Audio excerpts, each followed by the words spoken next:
ఓం నమ శివాయ. ఓం నమో నారాయణాయ. ఓం శ్రీ స్వర్ణాకర్షణ కాల భైరవాయ నమో నమః. ఓం కాళకాలాయ విద్మహే కాళాతీతాయ ధీమహి తన్నో శ్రీ నరదృష్టి నివారణ కాల భైరవ దేవతాభ్యో నమో నమః. హరి ఓం. మా ఛానల్కి స్వాగతం. చూస్తున్న వీక్షకులకు, ప్రేక్షకులకు, ప్రియ కాళభైరవ భగవద్బంధులకి స్వాగతం పలుకుతూ మమ్మల్ని ఎంతగానో ఆదరిస్తూ ఉండబడినటువంటి ప్రియ సోదరీమణులకు, సనాతన ధర్మ సంరక్షకులకి అందరికీ కూడా తెలుగు ఉగాది పండుగ శుభాకాంక్షలు. అలాగనే వసంత నవరాత్రుల ప్రారంభోత్సవ అమ్మవారి యొక్క ఆశీస్సులు. ఈ క్రోధినామ సంవత్సరం అంతనూ కూడా అందరికీ శుభం, జయం, లాభం జరగాలని శ్రీ నరదృష్టి నివారణ కాళభైరవ స్వామిని కోరుకుందాం, వేడుకుందాం. కనుక ద్వాదశ రాశుల్లో గ్రహ గమనాలను ఒకసారి వీక్షింపచేద్దాం. మేషరాశిలో బుధుడు మరియు గురు సంచార స్థితి, కన్యరాశిలో కేతు సంచార స్థితి, కుంభరాశిలో కుజుడు మరియు శని సంచార స్థితి, మీనరాశిలో రవి, శుక్ర, రాహు సంచార స్థితితో ఈ విధంగా ఉన్నాయి. ఈ సంవత్సరం రాజు కుజ భగవానుడు. మంగళవారం మనకు ఈ సంవత్సరం ఉగాది పండగ అవ్వడం వలన, రాజు కుజుడు అవ్వడం వలన నిత్యము రాజకీయ నేతలకు, సామాన్యులకు, ప్రతి ఇంట్లో ఉండబడినటువంటి కార్యక్రమ నిర్వహణ చేసే వారందరికీ కూడా అధిక శత్రు ప్రభావం అధికంగా ఉంటుంది. నిత్యము అంతర్గతమైనటువంటి భద్రతా లోపము, రక్షణ శాఖలో, న్యాయశాఖలో, అడ్వకేట్సు, పోలీసు, రక్షణ రంగాలలో వీరితో బాగా విపరీతమైన ఇబ్బందులు ఉండేటువంటి అవకాశాలు ఉన్నాయి. ఈ సంవత్సరము అధికమైనటువంటి వేడి, అధికమైన వర్షాలు, అన్నీ అధికస్యం ఉండేటువంటి పరిస్థితి ఉంటుంది. భానుడు విపరీతమైనటువంటి ఉష్ణోగ్రతను వెదజల్లే పరిస్థితి ఉంటుంది. పర్యావరణము పరిరక్షణకు దూరం అయ్యే పరిస్థితి చాలా అధికంగా ఉంటుంది. అదియే కాకుండా మంత్రివర్యులు శని భగవానుడు. శని ఆయుకారకుడు అవ్వడం వలన శని నక్షత్రాలు 3 నక్షత్రాలు, పుష్యమి నక్షత్రము కర్కాటక రాశిలో ఉండడము, కర్కాటక రాశికి ప్రస్తుత కాలమాన ప్రకారంగా అష్టమ స్థాన శని సంచార స్థితి. 2వ నక్షత్రము అనురాధ నక్షత్రము. ఈ నక్షత్రము వృశ్చిక రాశిలో ఉండడము అర్ధాష్టమ శని సంచార స్థితి. 3వ నక్షత్రము ఉత్తరాభాద్ర నక్షత్రము మీనరాశిలో ఉంటుంది. మీనరాశికి కూడా ఏళ్ళనాటి శని యొక్క ప్రభావము. అంటే శని భగవానుని యొక్క తీవ్రత ఈ సంవత్సరము చాలా అధికంగా ఉంటుంది. మంత్రివర్యులు అవ్వడం వలన రాజు ఆజ్ఞాపిస్తాడు, మంత్రి పరిపాలన అధ్యక్షత నిర్వహణ చూస్తాడు. కనుక ఈ సంవత్సరము అనేక రకాలమైనటువంటి వ్యాధులు, ఇబ్బందులు, చోర భయం, తస్కరణ భయం, నదీ ప్రయాణాలు, అగ్ని ప్రమాదాలు, అనేకమైనటువంటి స్వయం కృప అపరాధంతో జరిగే పరిస్థితి చాలా అధికంగా ఉంటుంది. కనుక ఇలాంటి కాల సమయంలో ఈ సంవత్సరం అంతనూ కూడా శని భగవానుని యొక్క ఆశీస్సులు, మంత్రి ఆశీస్సులు మనకు కలగాలి అన్నట్లయితే ప్రధానంగా ఒక వ్యక్తి తన ఎంత బరువు అయితే ఉంటాడో అంత బరువు కలిగినటువంటి ఉప్పును తులాభారంగా చేసుకొని, ఆ ఉప్పును శివలింగ ఆకారంగా ఏర్పాటు చేసుకొని, రుద్రుడి యొక్క నమ్మకాన్ని, శని యొక్క మూలమంత్రాన్ని సంపుటీకరణ చేసుకుంటూ జలంతో ఆ యొక్క శివలింగానికి, అంటే ఉప్పుతో చేసిన శివలింగానికి అభిషేకం చేసుకోవడం వలన నీటితోనే ఉప్పు మరణిస్తుంది, నీటితోనే తయారవుతుంది. కనుక సమస్యలు సమసిపోతాయని చెప్పి గమనించాలి. ఈ ఒక్క చిన్న రెమెడీ కార్యక్రమం చేసుకుందాం. శని భగవాన్ యొక్క ఆశీస్సులు పొందుదాం. శ్రీ క్రోధినామ సంవత్సరంలో అందరము ప్రశాంత, సుఖవంతమైన, ఆనందకరమైన, ఆరోగ్యకరమైనటువంటి జీవితాన్ని పొందుదాం. మేషరాశి వారికి ఈ తెలుగు ఉగాది పండగ ప్రారంభంలో ఎలా ఉండబోతుందో ఈ వీడియోలో సవివరంగా సంపూర్ణంగా తెలుసుకుందాం. మేషరాశిలో ఏ నక్షత్రాలు వస్తాయనగా అశ్విని నక్షత్రంలోని 4 పాదాలు, భరణి నక్షత్రంలోని 4 పాదాలు, కృతికా నక్షత్రంలోని 1 పాదం కలిపితే మేషరాశి. చాలామందికి పుట్టినటువంటి కాల సమయంలో డేటా ఆఫ్ బర్త్లు లేనటువంటి కారణం వలన మీ పేరు యొక్క మొదటి అక్షరాన్ని అనుసరిస్తూ రాశిని తెలుసుకునే ప్రయత్నం చేద్దాం. చూ, చే, చో, లా, లి, లు, లే, లో, ఆ అక్షరాల వారిని మేషరాశి జాతకులే. మేషరాశి యొక్క అధిపతి కుజుడు. ఈ సంవత్సరము రాజు కూడా కుజుడే అవ్వడం వలన మేషరాశి వారికి మంచి యోగదాయకమైన రోజులు ఉన్నాయని చెప్పి గమనించాలి. అలాగనే 9వ తారీఖు నుండి 15వ తారీఖు వరకు పుట్టినటువంటి వారందరికీ, మేషరాశి జాతకులందరూ కూడా జన్మదిన శుభాకాంక్షలు. గతంలో వివాహం చేసుకున్న వారికి వివాహ వార్షికోత్సవ శుభాకాంక్షలు.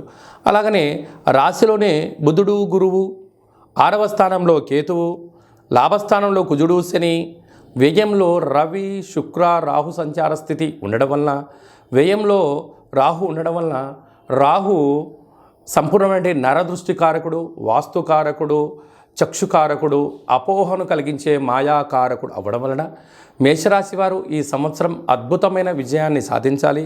ఈ శత్రువులను తొలగించుకోవాలి, ఐశ్వర్యం ఆనందం సొంతం కావాలి అన్నట్లయితే మీరు ఎంత బరువైతే ఉంటారో అంత బరువు కల ఉప్పును తులాభారంగా ఏర్పాటు చేసుకొని, ఆ ఉప్పుతో శివలింగాకారంగా ఏర్పాటు చేసుకొని, రుద్రుడి యొక్క మంత్రము, రాహు యొక్క మూలమంత్రాన్ని సంపుటీకరణ చేసి రుద్రాభిషేకం చేయడం వలన రుణ సమస్యలు, రోగ సమస్యలు తొలగిపోతాయి.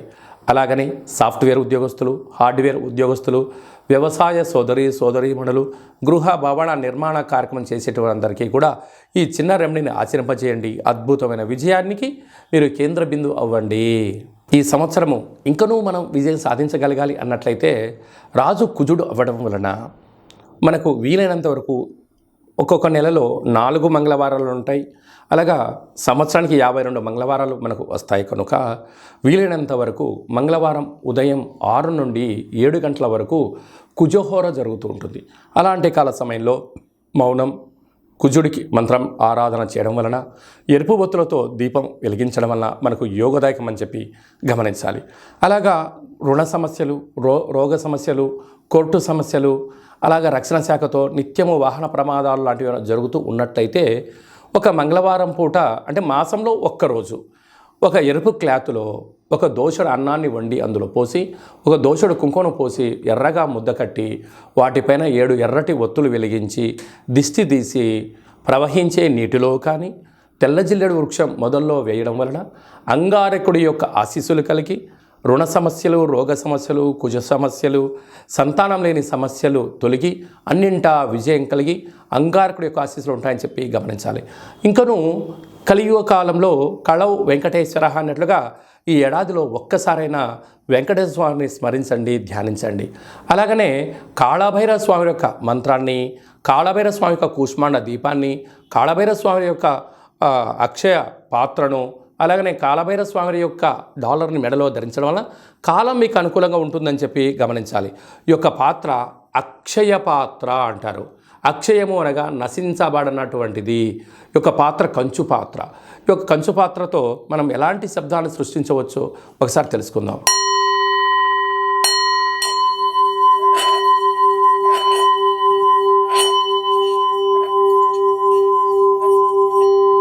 ఈ యొక్క ఓంకార శబ్దాన్ని ప్రతిరోజు ఉదయం స్నానం చేసిన తర్వాత 2 అగరబత్తులు వెలిగించి తిప్పి మీ మనసులో ఏదైతే కోరిక ఉందో 12 సార్లు కోరుకున్నట్లయితే సత్వరమే విజయం మీ సొంతమవుతుంది.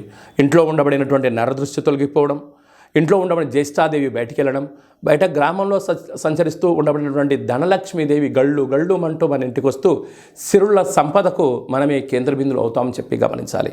ఈ అక్షయపాత్రతో పాటి ఒక కాళభైరవ స్వామి యొక్క పిరమిడు, డాలరు, కంకణము, అలాగే మీకు కాళభైరవ హోమాన్ని మీకోసమే ప్రత్యేకంగా చేయించి మీకు వాట్సాప్ కాల్ ద్వారా ప్రత్యక్ష ప్రసారంగా చూపించి అందజేయడం జరుగుతుంది.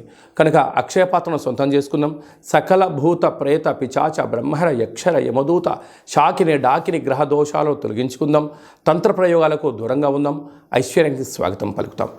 అదే కాకుండా ఇంకనూ మనం విజయం సాధించగలగాలి అన్నట్లయితే మన యొక్క దేవాలయంలో నిత్యము 4 మంగళవారాలు, 4 శనివారాలు, అష్టమి, పూర్ణిమ, బహుళాష్టమి, అమావాస్య తిథులందున కాళభైరవ హోమం జరుగుతూ ఉంటుంది. కనుక ఆసక్తి గలవారు ఈ కిందనేమని సంప్రదించి మీరు అక్షయపాత్రను సొంతం చేసుకోగలరు. కాళభైరవ పూజా కార్యక్రమంలో కూడా పాల్గొన్నారు. మీ వ్యక్తిగత జాతకం తెలుసుకోవాలనుకుంటున్నారా? మీ పేరు, పుట్టినటువంటి తేదీ, నెల, సంవత్సరం, సమయాన్ని వ్రాసి మీరు పంపించగలిగినట్లయితే 100 సంవత్సరాల జాతకాన్ని సంపూర్ణంగా వ్రాసి పంపించి మీరు పుట్టినప్పుడు గ్రహ గమనాలు ఎలా ఉన్నాయి, ప్రస్తుతం ఎలా ఉన్నాయి, రాబోయే కాలంలో ఎలా ఉండబోతున్నాయో సవివరంగా సంపూర్ణంగా మీకు తెలియజేయడం జరుగుతుంది. అలాగనే చాలామందికి డేట్ ఆఫ్ బర్త్లు లేనటువంటి కారణం వలన మీ పేరు యొక్క మొదటి అక్షరాన్ని అనుసరిస్తూ అలాగనే మీ యొక్క ముఖ కవళికలకు ఫోటో పంపించగలిగినట్లయితే మీ కుడి చేయిని ఎడమ చేయిని ఫోటో తీసి పంపించినట్లయితే హస్త సాముద్రికం ద్వారా కాళభైరవ ఉపాసన చేత రమణ శాస్త్రం ద్వారా గవ్వలు వేసి భూత భవిష్యత్ వర్తమానాన్ని తెలియజేయడం జరుగుతుంది. ఆధ్యాత్మికమైన సలహాలు సూచనలు ఇస్తూ మీరు అన్నింటా విజయం సాధించేంత వరకు మన యొక్క కాళభైరవ స్వామి యొక్క దేవాలయంలో నిత్యము మీ గోత్రనామాలతో అర్చన అభిషేక హోమ కార్యక్రమాలు చేయించడం జరుగుతుంది. కనుక ఆసక్తి గలవారు ఈ కింది నెంబర్ని సంప్రదించి వాట్సాప్ ద్వారా కానీ ఆన్లైన్ ద్వారా కానీ ఆఫ్లైన్ కానీ సంప్రదించి అపాయింట్మెంట్ తీసుకొని సంప్రదించగలరు.